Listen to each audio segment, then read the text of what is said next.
It's loading. All right, Monty. Oh, meeting I'm is so nervous. It's taking a minute. I should have started this a minute ago. On Facebook. Technology. Mine says that it's live on Facebook. Okay, but just so you know, it's about a delay. Have you seen, do you see everybody? Okay, hi, everybody. Welcome. This is our new seminar with Herc and TCC. We're welcoming our two wonderful professors, Dr. Monty Finkelstein and Professor Sarah Marchessault.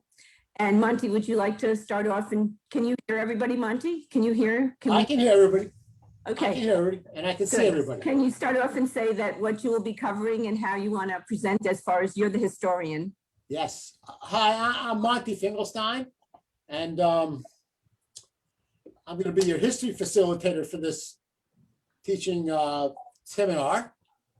Just a little background, I've been studying the Holocaust for about, as the little bio says, I've been studying the Holocaust for about 40 years, reading, writing, giving speeches about it, giving presentations, doing all kind of stuff.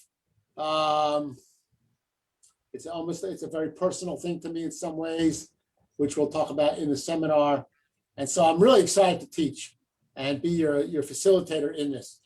The way I'm not going to lecture. I mean, I love to lecture. I've been teaching also for 40 years. So, you know, I love lecturing. I love telling my stories. In this case, though, I'm not going to lecture so much. We are setting this up so that the teachers will ask what they want, and therefore we can answer your needs. I don't want to give lectures because we don't know how much knowledge you bring to us. I may, you know, for all I know, I may give a lecture that's too basic or too much. So I as the history facilitator want to know, I want to field your questions. You should come to each session prepared to ask me something, and I will respond to your questions. If there's something I don't know, I'll be carrying books into the seminar with me, believe it or not. And we can always find the answers in those books as we work along. So I want it to be teacher driven. I don't want to be standing up there for an hour talking to you. What we will cover, we will start at the beginning. We will start at the conditions that led to the Holocaust. We will answer or try to answer. Much of this can't be answered even now with all the books. We will try to answer why the Holocaust happened, what events made it occur, who were the people behind it, and we'll slowly but surely move in those 5 weeks through the entire Holocaust. Now, I shouldn't say through the entire thing. We will hit the highlights. There will be things that we will leave out, but that's why Professor Marchessault would be providing you materials so that you could follow up. We can't possibly, historians have written thousands of books about this topic, and they still can't cover everything. So we obviously cannot cover everything in 5 weeks, but we will give you enough of a basic understanding, enough information so that then you can take it to your students. And that's our goal here, is for you to be able to now, after the seminar, go into your classrooms and teach your students about the Holocaust and what it means to them. It's not just, and show them that it is a relevant historical event and not something that just happened 80 years ago that we should now just forget and dismiss, but something that is relevant to the times in which we live. So that's my goal as your facilitator. And you know, I can't wait to be challenged by all the questions I'll get from you. I love that. It keeps me on my toes. And like I said, if I don't know an answer, I'll just go to one of my books. All right. So I'm looking forward to seeing everybody in July, whether on Zoom or in person. Thank you. Sounds good. Thanks, Monty. Hi, everyone. My name is Sarah Marchessault, and I'm a professor at Tallahassee Community College in the area of education. So I'm not a historian and I'm not a Holocaust expert. I have been in education for the last 20 years. I've taught in the K-12 system, and I've been at TCC for over a decade now. I teach intro to the teaching profession, and I teach diversity for educators. So my role in this particular experience is to facilitate conversation between teachers. And we all know that teachers learn probably the most when they get the chance to talk with other teachers and share ideas about things that work in the classroom. And that's what Dr. Finkelstein and I are working to facilitate for you all this summer, is that we want to give you a chance, like Monty said, not to join us for a lecture series. We're not here to throw a whole bunch of information at you about the Holocaust. We can do that, But what we really want is to talk with you and learn from you what's working in your classroom, what's not working, and let you share with teachers at other schools or other grade levels. And that's our focus, is to create an open conversation and a dialogue with you all, and a resource bank that you can pull from and use after the seminar. And I think it'd be interesting, Barbara, to hear a little bit about any statutory changes about why this might be a really important time to do Thank you this so seminar. Yes, thank you so much. So yes, so new standards are being developed right now that to be approved by the Department of Education. So since this has been mandated in 1994, we've had every year training for teachers, but now we're going to take this to the next level and give grade level appropriate materials and resources, and helping the teachers with curriculum for each level appropriate to the needed of the teachers and the students. So based on the different topics, as we started, let me let you know that we're starting a seminar. This is why we're here today, to start our Facebook Live, which will be held at Tallahassee Community College starting on July 1st. And it will be held July 1st, 8th, 15th, 22nd, and 29th from 7 to 8:30. You'll have the option to attend virtually or in person. We'll be limiting to 30 teachers, and we will be discussing many topics and giving out many books, because we find with the books you're needing to have as resources. So the books will be anywhere from why and explaining the Holocaust, and really understanding how and why the Holocaust occurred, which is one of the main questions that everybody's always asked: why did this happen? The book Night by Elie Wiesel, which is a classic for 10th graders and it's required readings. We will actually discuss the lessons from Elie Wiesel. The other book is I Never Saw Another Butterfly, which is a wonderful book for middle schoolers, and there's a play that goes with that. The other book we'll be doing is Salvage Pages, which is diaries, and the most understood is children's diaries, because there's many, many stories of children and how they all learned and helped each other during the time of the Holocaust. Sarah, can you talk about how the teachers will be able to take the lessons and share and work together to take it back with them? Yeah, I'm working right now on setting up a Canvas shell for this experience, so that I'll have a place where I can take really great notes about the lessons that you share with us in our seminar, and I can record that information, document it, and then put it in our Canvas course, where all the participants will have access to log in and get what they need. So if there's anything that you want to share with us, then you can certainly email it, or even bring me a paper copy and I can get it in to Canvas, and that will be sort of our bank or our toolbox that we can go back to. And then, as Barbara said, she'll be giving you actual books, not ebooks, but paper copies of books that you can take with you. And I think that we have the option to record our Zoom sessions, and that's something that we could explore doing, is that we can record the Zooms and then post them in our Canvas shell in case somebody wanted to go back and reference a discussion that we had. So those are the ways that we're able to collect information and then have it in a place that we can keep it to access later. Thank you. And Monty, for so many years, you were actually lecturing at Florida State and at other, in other lecture places. So how would you, we approach this with the educators that we've done this before, is just really give them the historical background? Is it needed so badly? What I try to do, and what I've always done in my lectures, I lectured at the FSU Holocaust for over 20 years. And that was a week-long intensive period for teachers. And what I always try to do with my lectures is make them relevant. I used to lecture a lot. One of my favorite lectures I ever did for that was I talked about the other victims, that were the other people who were victims of Nazi racial policies. Jehovah's Witnesses, homosexuals, Soviet prisoners of war, those with mental and physical handicaps. And that was a very relevant lecture, because I made it so because I always pointed out to teachers that when all we lecture about are the Jews and the Holocaust, and I don't mean to denigrate anything. A lot of students say, well, I'm not Jewish, so it can't happen to me.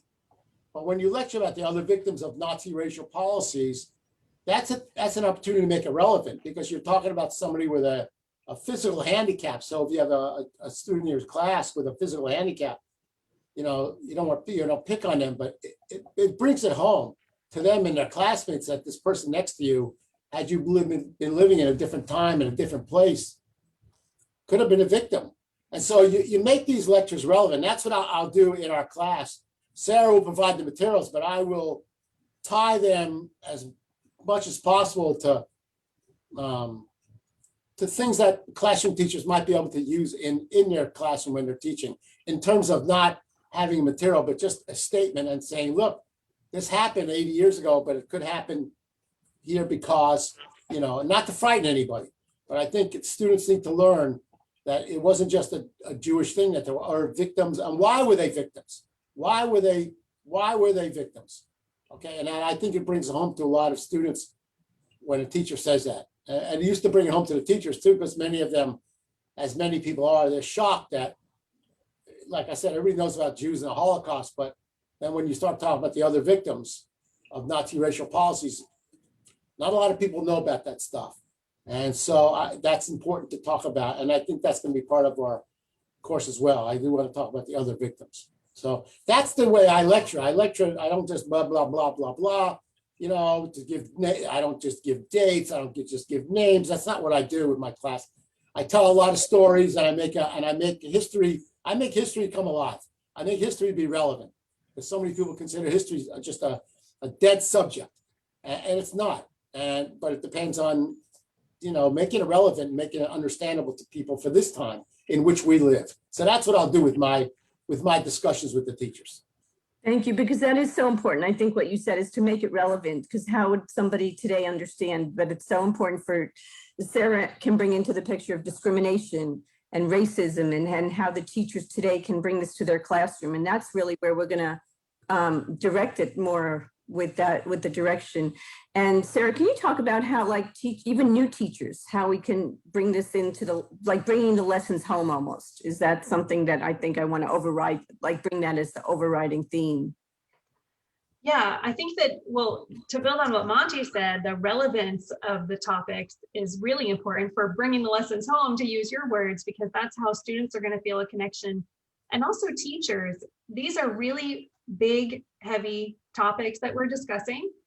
And there's themes throughout the Holocaust that are discrimination, there's racism, certainly, and there's the thought of oppression, siphoning people off. Those kinds of things are weighty and heavy. And when you're thinking about teaching them to young people, it's just such an enormous responsibility.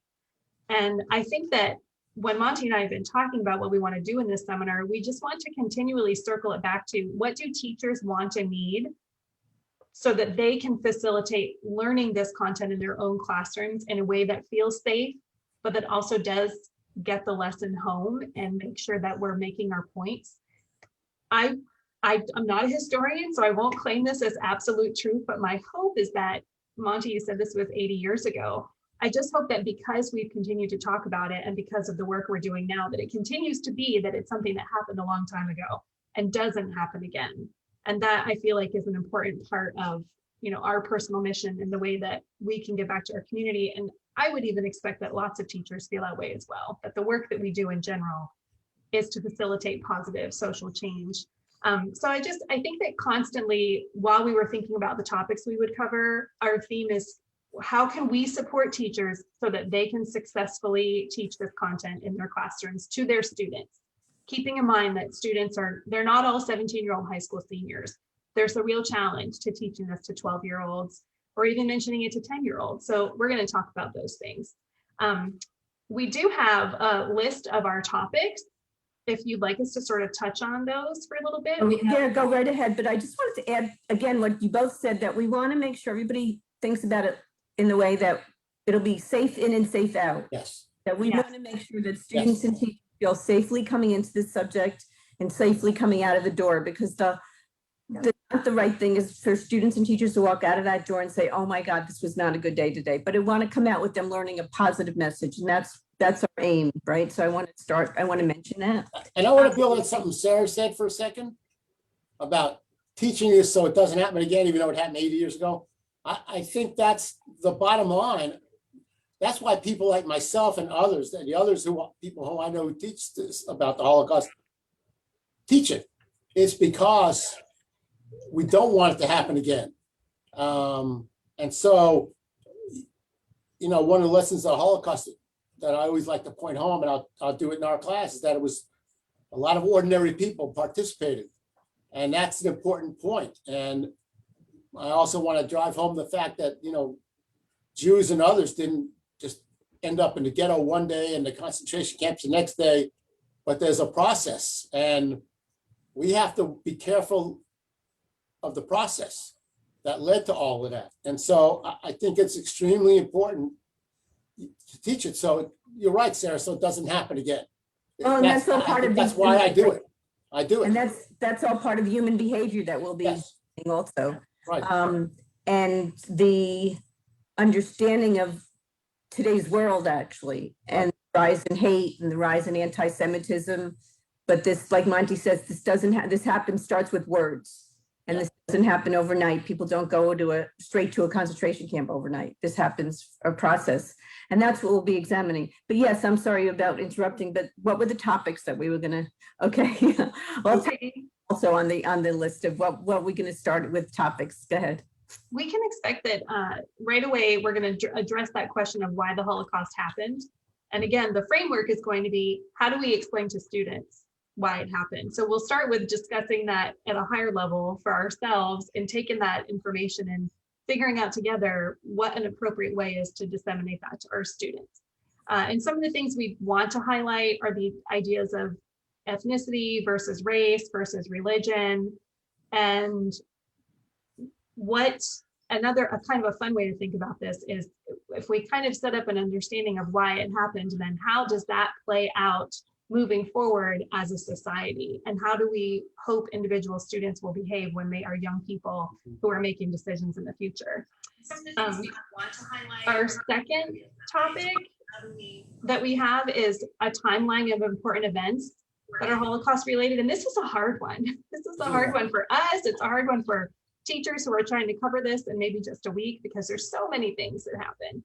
So we're going to attempt to choose some highlights that help to get the message across, that students will leave feeling like they have an understanding of major events. I have a few questions that have been coming in also. Okay. Okay, so Elizabeth Ritchie asks, do you have any suggestions about how parents can handle teachers who glorify Hitler and distort the Holocaust? Okay, so you want me to answer that? Yeah, Monty, we're leaving that up to you. Thank you.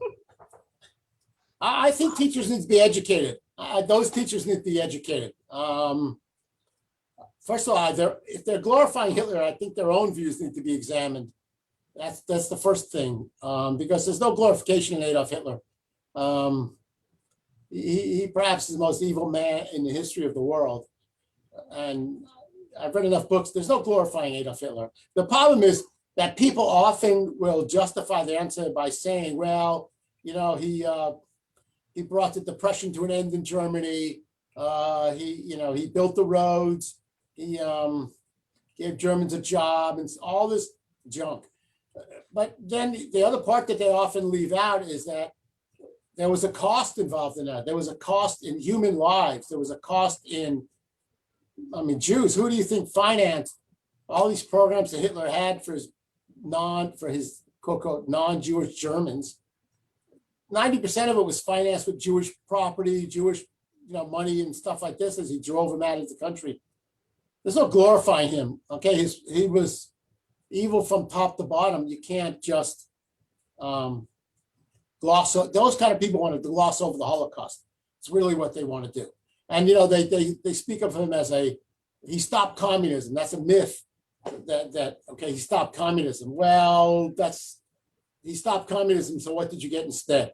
You got a Nazi state, which was as tyrannical as anything we've ever seen before. So I think when you have those teachers who glorify Hitler, I think that their own views need to be examined and they need to be educated. They need to be sat down with. Those are the teachers that need to come to our seminar. Yes, those are the teachers that need to come to the seminar. Those are the teachers who need to ask. I need to ask them, why do you think Hitler was good? That's the question I would ask those teachers face to face. It's a good answer, Monty, because they might think he's intellectual, or they might think he did some good thing, and Yes. there's so many other evil things that happened. Yeah, and people think there's a difference. I just had a conversation about this a few years ago with somebody who said smart. I said, no, Hitler was not smart. He was shrewd and he had good political instincts, and he came along at the right time for him, and he was helped by, he played on people's biases and prejudices and the conditions of the time to gain power. So he wasn't smart. He was shrewd, he was evil, and that's the bottom line of him. That is a good answer, because he totally wanted to make money, and he totally was all calculated. Yes. The Yes. ultimate goal was a lot of elimination of. Yeah, his ultimate goal was power. He saw himself as a genius. He saw himself as a savior. The German people saw him as a savior. Yeah, in the end, he ended up costing 60 million lives during World War II. So how do you glorify somebody like that? That's a good answer. So Mallory just asked, how do you handle teaching students about the Holocaust that may not be familiar with European history and Jewish history or culture?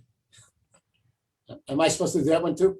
Well, you can, but I actually have something to say about that one. Thank you. Based on the extensive reading you assigned me earlier this year. There's actually a great discussion about that in one of the books I think we'll be providing, which is the Why book, Barbara. Are we doing that one? Right, that's true. That's it. So yeah, the beginning of that book has kind of a quick summary of Jewish culture and you're in Europe for several hundred years prior to when the Holocaust happened. And I think that there's some valuable key points there that can be pulled.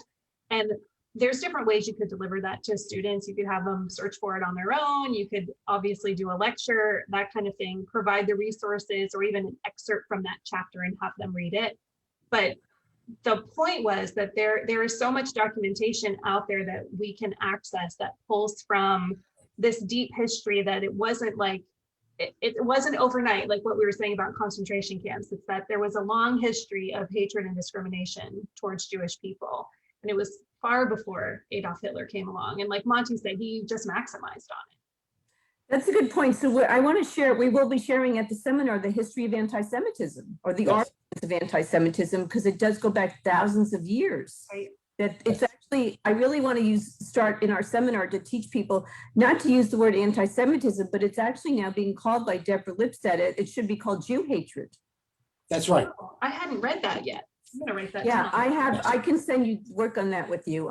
This has been lately coming out from the scholar Deborah Lipstadt, where she said it should be really called Jew hatred and anti-Semitism, which is very true. Yes, yes. But this goes back many years. Yeah, that term was coined in the late 19th century, and even when it was coined, people said, why anti-Semitism? Because there are other Semitic tribes, as you know, that aren't Jewish. And so for years, people have talked about that. And she's got a good point that it should be Jew hatred, because that's really what we're talking about here.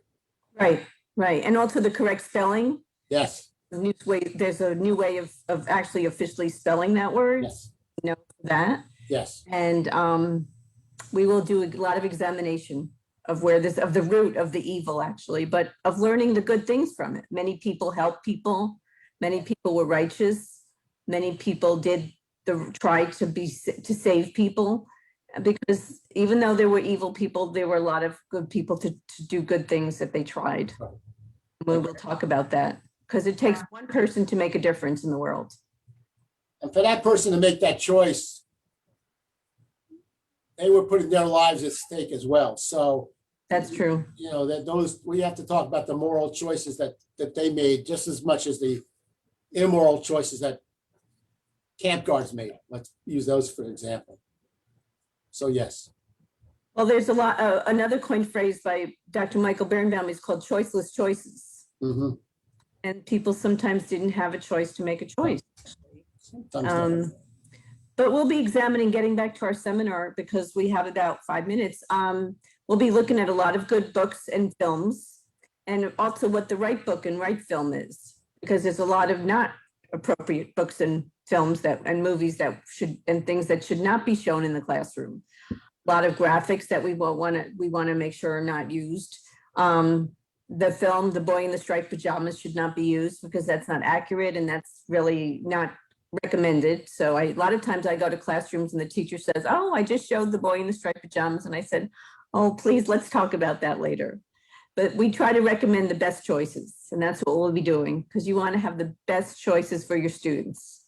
And also, again, new teachers need to feel comfortable. Again, safe in and safe out. We want every teacher to feel comfortable as we go through this history and the subject. Yes, and I'm from my point of view, and I think Sarah and I have talked about this. I don't like to focus on. I think I don't want to focus on we have to say some things about the brutality of the system, but that doesn't mean detailing every experiment that was done to every woman at Ravensbrück. That means we don't have to detail every experiment and, you know, everything that the Nazis did. We don't have to go into detail about certain topics. I think that's for teachers to explore themselves and then make the determination how they want to deal with that in their own classrooms. I don't want to spend a lot of time detailing all that stuff. I think there's enough sensationalism out there already about the Holocaust. And so, yes, I want to make this a very safe environment. I don't want any teacher being frightened that, oh God, today he's going to talk about what the gas chambers were like. I really don't want to. That's not what I want to stress. I want to make it a safe environment for teachers where they feel comfortable coming. They're not scared of the material. That's the worst thing you can do, is scare people off with the material. And we won't do that. No, and teachers will walk away feeling better about knowing what to do when they walk in their class. And there's so many good resources that we'll be providing. And like Monty and Sarah said, you know, not glorifying and making sure that we have the right tools. Like in the toolbox, we'll have a toolbox. Yes. So we're going to wrap it up in a minute, but is there anything else we want to add? Because we'll be doing this, everybody will be doing this once a week at the same time and be inviting more guests, and our wonderful professors will be joining us also off and on. So this is really exciting for our community too. So Monty and Sarah, do you want to share anything else? Well, I'll share our last 3 topics that we have. We got sidetracked earlier. We do plan to cover the flow of the shift from ghettos to camps and sort of how things progressed over time. And then, like Monty mentioned, focusing on the good things that came out of this experience. And like you mentioned too, Barbara, Monty has a lot of wonderful materials about the resistance. And that's something that I look forward to talking with teachers about.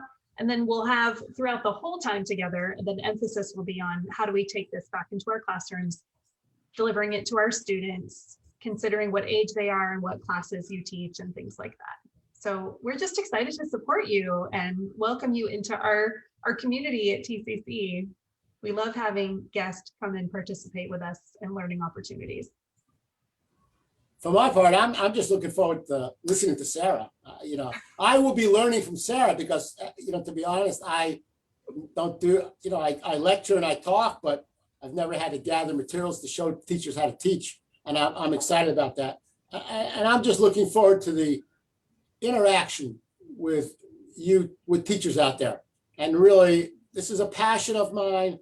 And I just want to, again, talk to the teachers, make it relevant, and also, again, give as much information as I can without scaring you, and also making it so that it doesn't happen again. I want to make sure that everybody understands that that's part of the reason for teaching this material. So I'm really looking forward to interacting with everybody and seeing everybody, whether it be on Zoom or in person. Thank you so much. So just to know, the registration is open on the Holocaust Resources website. Go to holocaustresources.org and you can register there starting now, actually. And we'll be announcing this in our monthly newsletter and on Facebook.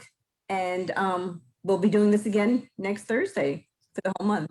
And new people will be joining us also. So thank you both very much for starting us off today. And You're welcome. Barbara. Our pleasure. Okay. Thank you. Bye-bye, everybody.